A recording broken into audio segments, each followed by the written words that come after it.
Hammaga salom. Ortiqcha gaplashsiz videoni mavzusiga o'ta qolaman. Men Pixar va Disneyda ishlagan birinchi o'zbek bo'lmoqchiman. Keling, hammasini boshidan boshlaymiz. Bundan oldingi videoyimda men o'zim yoshligimda ko'p multfilm ko'rganligim haqida gapirgan edim. Vaqt o'tishi bilan qarangki, ushbu yoshligimda ko'rgan multfilmlarim hozirgi qarorlarimga ham ta'sir qilyapti. Men shu paytgacha o'zimni ko'p kino ko'rganman, yaxshi kinoni tushunaman deb hisoblardim. Lekin o'ylab qarasam, men ko'proq kinodan ko'ra multfilmlarni sevib tomosha qilar ekanman.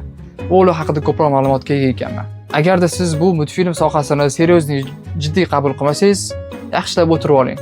Har yili butun dunyoda multfilm ishlab chiqarishga millionlab dollar pullar sarflanadi. Va bu qisqa muddat ichida yuz bermaydi. Oddiygina multfilm ishlab chiqarishga juda ham ko'plab insonlar mehnati va katta kuch talab etiladi. Endi sal bo'lsa ham fikringiz o'zgardi deb umid qilaman. Men o'z raqobatchilarimdan o'tib ketish uchun ko'proq YouTube'da videolar qilib, minimal imkoniyatlardan maksimal narsalar qilishga harakat qilishim kerak. Chunki meni yoshimdagi o'smirlar butun dunyoda juda ham ko'p yetarlicha.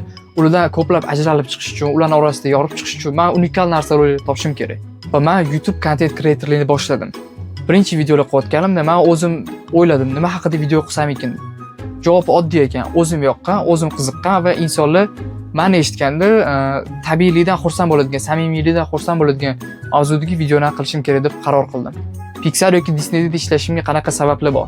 Aytib o'tganimdek, men multfilm sohasini juda ham ko'p yaxshi ko'raman. Meni g'oyalarim juda ham ko'p va bolalar kontenti ko'payishiga juda ham hissamni qo'shishni xohlayman. O'zbekistonda ham bolalar kontenti rivojlanayotganidan juda ham xursandman.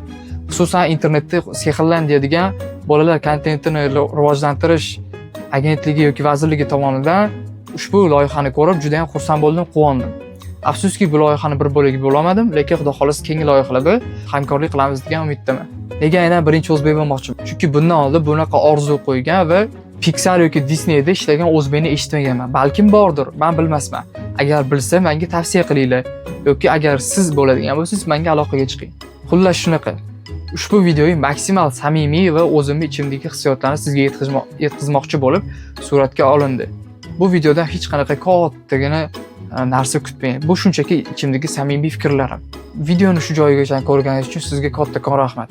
Videoga like bosing, obuna bo'ling, izohlarda qo'llab-quvvatlang. Ushbu harakatingiz YouTube algoritmlarini videomizni ko'proq insonga ko'rsatishiga xizmat qiladi. Va balkim shuning orqasidan men rostdan ham Pixar va Disney kompaniyalari bilan hamkorlik qilarman. Buni oldindan bilib bo'lmaydi. Harakatda barakat deymiz-ku. Men qo'limdan kelgancha o'zim bilimlarimni, fikrlarimni, ijodimni internetda, YouTube ijtimoiy tarmog'i, Instagram, Telegramlarda yaxshi samarali kontentlar qilib joylashtirishga harakat qilaman. Sizdan maksimalni qo'llab-quvvatlash kutaman. Hammangizga kattakon rahmat. Sog' salomat bo'linglar. Keyingi videolarda ko'rishguncha. Xayr.